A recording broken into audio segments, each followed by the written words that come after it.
yo quisiera empezar al revés. Quisiera empezar al revés porque parece ser que la historia del sistema hidráulico Acueducto Tembleque se remite al momento en que le dan la declaratoria, justo cuando nuestro presidente estaba en Europa y le fue entregada la declaratoria en la ciudad de Bonn. El Acueducto Tembleque queda inscrito como Patrimonio Mundial por la UNESCO el día 5 de julio del 2015.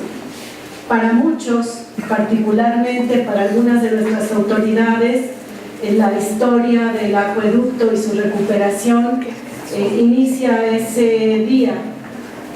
Y esa es una parte de la historia. La otra parte es la que tiene que ver con la comunidad, con los distintos agentes que participaron en su recuperación, pero especialmente con una figura emblemática desde mi punto de vista, que es el presbítero Ángel Cerda Corcoles, que fue el presidente del patronato Acueducto Tembleque durante mucho tiempo. Como les decía, el día 5 de julio del año 2015 fue incorporado a la lista de Patrimonio de la Humanidad por el Comité del Patrimonio Mundial en Bonn, Alemania, y se inscribió como un sistema hidráulico Acueducto del Padre Tembleque. Queda así inscrito. Antes de iniciar, quisiera hablar un poco del grupo con el que yo trabajo en la UAM Xochimilco. Yo soy profesora de la Universidad Autónoma Metropolitana Xochimilco. Participo también, afortunadamente, con el grupo de Azcapotzalco de Paisaje. El área a la cual pertenezco en Xochimilco se llama Espacios Habitables y Medio Ambiente. El listado que aquí aparece es un poco la manera en que trabajamos. Me parece que es importante saber desde dónde miramos, desde dónde analizamos, desde dónde nos acercamos a las problemáticas. Nuestra área trabaja con modelos socioambientales y cambio climático. Trabaja con proyección de isobioclimas, con la ruralización de la ciudad, con estudios para la evaluación de impacto urbano y ambiental, pero también con prevención de riesgos. También trabajamos desastres por fenómenos naturales, con abatimiento de riesgos y vulnerabilidad, y el tema de la resiliencia. Como el nombre de nuestra área lo dice, el tema del hábitat y la habitabilidad son también temas centrales, el tema del paisaje, los movimientos sociales y el mejoramiento ambiental, y todos quienes integramos esta área trabajamos con métodos cuantitativos. Cada uno de los miembros de mi área, digamos, enfoca alguno de estos rubros. Yo me enfoco especialmente al tema del hábitat, la habitabilidad y el paisaje, y trabajo también métodos cuantitativos. No alcanzamos a ver el título, que es la complejidad del abordaje del patrimonio histórico paisajístico. Solo quisiera subrayar algunos elementos. Perdón, tal vez abuso en esquemas y algunos textos, pero me parece central para tener aquí un intercambio y una discusión que nos aporte a todos hacer estas precisiones. Es importante subrayar que el cuidado y preservación de los paisajes patrimoniales demanda entender a estos elementos como un continuum, y todos estos elementos imbricados siendo parte de un sistema, porque quiero aquí también subrayar dos conceptos: sistemas y procesos. El rescate del acueducto Tembleque es resultado de un proceso que no inicia con la declaratoria, sino con un proceso que se inicia desde los años 70 por el presbítero Ángel Cerda Corcoles. Por otro lado, independientemente de los límites territoriales, geográficos o político-administrativos, el paisaje se maneja de otra forma. Para el paisaje y para la naturaleza no hay límites político-administrativos, por eso es que hay que entenderlos en este continuum. Por otro lado, también entender que todo este sistema conlleva una enorme complejidad que rebasa las escalas que van de la objetual a la escala global. Por ahí el doctor que me antecedió hablaba de lo local, y yo pondría junto con lo local lo global. Entre la escala urbana y la escala regional vamos a encontrar el paisaje. Hoy por hoy algunos estudiosos del paisaje como Javier Maderuelo hablan del tema de la multiescalaridad. Es que no funciona. No, a ver. Javier Maderuelo habla de la multiescalaridad. En el año 99 justamente empiezo a trabajar este tema en donde se van a implicar las distintas escalas. Independientemente de dónde nos ubiquemos, estarán involucradas el resto de las escalas. También cuando hablemos de paisaje es muy importante tener en cuenta que hay otros conceptos vinculados, la conectividad, es decir, en este continuum hay conectividad, debemos visualizarlo también como corredores, van a estar presentes temas como la fragmentación, las teselas, la configuración y la transitividad, porque a cada escala y a cada planteamiento metodológico corresponde una descripción diferente. La comparación entre paisajes requiere una plena conciencia de las escalas de descripción aplicadas y de las premisas teóricas en juego. También para el análisis del paisaje es muy importante tener en cuenta estos tres elementos. No podemos concebir el paisaje sin los habitantes. Las actitudes corporales, las acciones y los lugares funcionan e interactúan para preservar el paisaje. Otros temas vinculados, este es un análisis que hace uno de mis compañeros de área, el arquitecto Manuel Erín Gutiérrez. Él está trabajando el tema de la biomímesis, que supone estrategias de reinserción de los sistemas humanos en los sistemas naturales, es decir, pasar de una lógica distinta, de sociedades etnocéntricas a sociedades ecocéntricas, en donde se da casi una relación simbiótica, o debería darse una relación simbiótica entre los elementos naturales y los seres humanos. Por supuesto, también está presente el tema de la utopía, el imaginario que deseamos en esta visión prospectiva como seres que habitamos paisajes distintos. No quisiera, digamos, profundizar en el sentido de los conceptos, pero sí me interesa subrayar algunos elementos que van a ser significativos para nuestra discusión en torno al tema de los paisajes patrimoniales. Muy importante que en la Convención de Florencia se dice que vamos a entender por paisaje cualquier parte del territorio tal como lo percibe la población. Aquí hay dos elementos, territorio y población, que van a estar indisolublemente imbricados y que no podemos entenderlos por separado. En lo que se refiere a paisajes patrimoniales, es muy importante subrayar que los paisajes patrimoniales tienen un vínculo preciso con la construcción social, en la cual se visibilizan las memorias e identidades de distintos colectivos sociales. Por otro lado, también está involucrada en esta definición de paisaje patrimonial la dimensión subjetiva, perceptiva y simbólica. Es decir, cuando nos ubicamos en cualquier escala en relación con el paisaje, va a existir siempre esta doble presencia del binomio, lo objetivo, lo subjetivo, lo material, lo inmaterial, etc. Por otro lado, también aparecerán distintos símbolos o elementos dignos de ser conservados. En la maravillosa cartografía que nos mostraba el doctor que me antecedió, en uno de estos planos realizado por una antropóloga, aparecen estos elementos que van a ser significativos, simbólicos para la comunidad y, por tanto, dignos de ser conservados.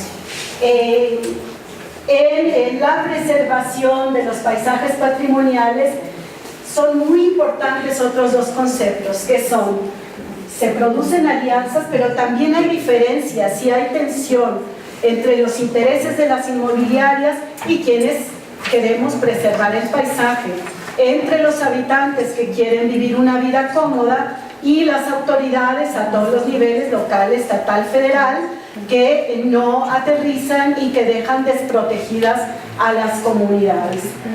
Y en cuanto a la resiliencia, me parece importante subrayar que es la capacidad de un organismo sistema. Les decía, vamos a entender el paisaje como un sistema capaz de asumir flexibilidad en situaciones límites y sobreponerse a ellas. Listo. El paisaje del acueducto Tembleque indudablemente ha sido un factor determinante en la construcción de las identidades, no solo para el pueblo de Zempoala en Hidalgo, sino para todas las comunidades y pueblos que van apareciendo a lo largo de los 48 kilómetros que tiene el recorrido. Los paisajes son autorreferenciales. El sistema hidráulico, acueducto Tembleque, que todos identificamos por el sistema hidráulico la arquería principal, pero a lo largo de esos 48 kilómetros de recorrido de este sistema hidráulico, el más importante de la época colonial, solo semejante al de Segovia, existen muchos otros elementos. Esto es lo más significativo, lo simbólico, lo que representa, pero está el arquito caído, está la arquería en la hacienda Tecajete y en muchos otros puntos, además de las cañerías, que algunas van por la superficie y otras van enterradas. Esta arquería une o separa, según lo queramos entender, el Estado de México y el Estado de Hidalgo. Aquí podemos ver la estructura de los 48 kilómetros de recorrido con todos los elementos que constituyen a este sistema hidráulico, que va de Ojitos de Agua, que es justo donde nace el agua, que después va a recorrer, una parte va hacia Zempoala y la otra llega a Otumba, que ya es el Estado de México. Este es un poco el proceso de captación de las aguas que van a dar a los ojos de agua y a los manantiales que después surten el acueducto. Algunos dibujos del arquitecto Carlos González Lobo. Quiero decir que el trabajo que hemos hecho en la UAM, tanto UAM Azcapotzalco como UAM Xochimilco, nos integramos a trabajar en el 97 cuando se constituye el patronato. Es solo un granito de arena y eso es lo que quería hacer evidente. No aparece y no existe a partir de la declaratoria.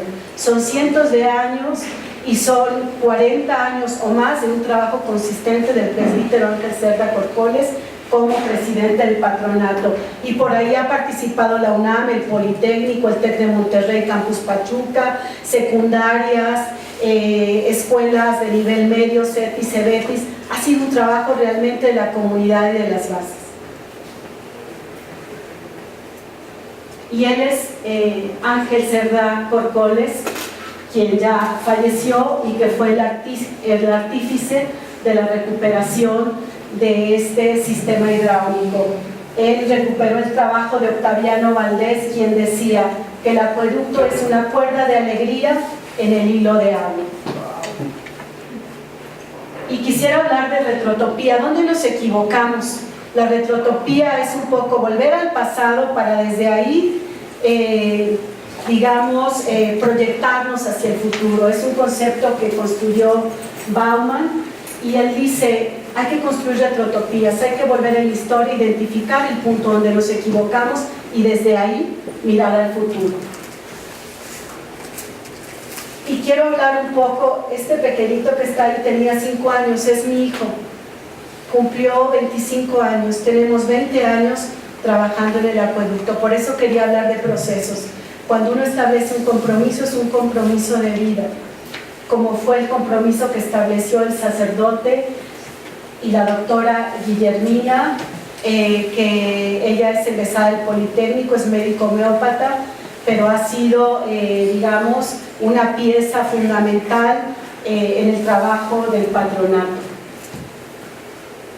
alumnos de UAM Xochimilco en trabajo de servicio social y entregando proyectos en la comunidad.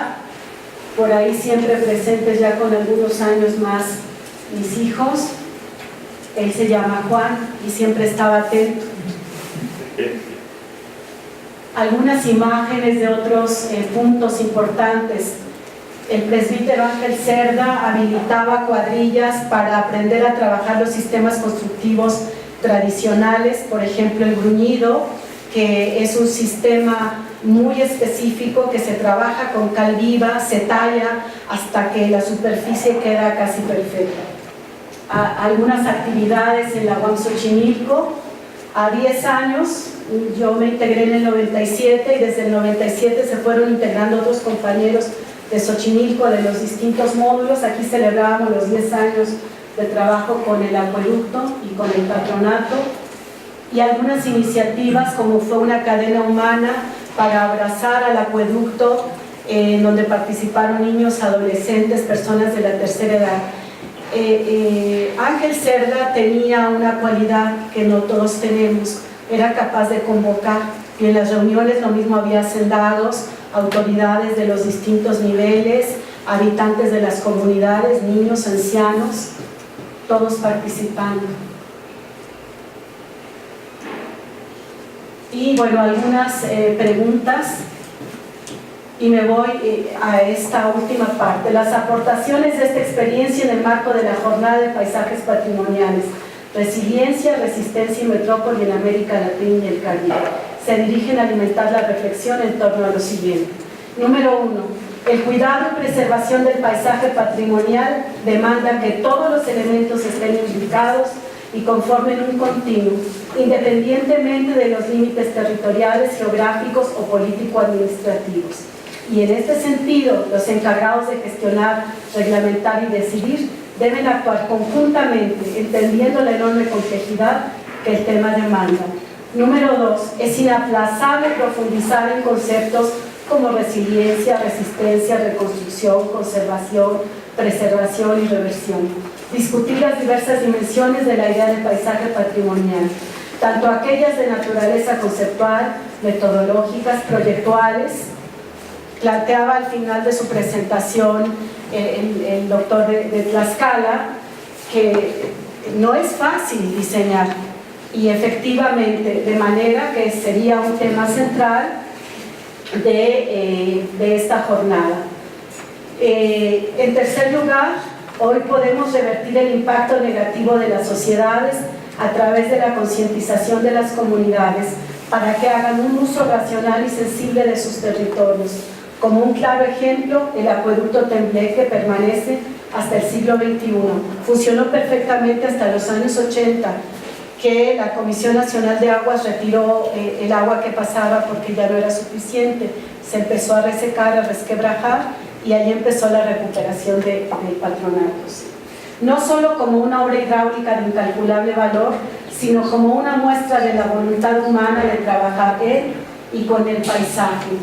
El acueducto nace con el deseo de llevar agua a los más pobres. Hoy, el acueducto ya no lleva agua, pero sí es un sitio de interés, porque no son solo las arquerías pequeñas y la arquería monumental, es el sistema hidráulico y son sus habitantes, sus costumbres y ritos, lo que constituye el patrimonio tangible e intangible de esta región, resguardado bajo la amorosa mirada de un hombre insustituible, que hoy por hoy es ya parte de nuestra historia, al presbítero Ángel Cerda Corcoles. Gracias.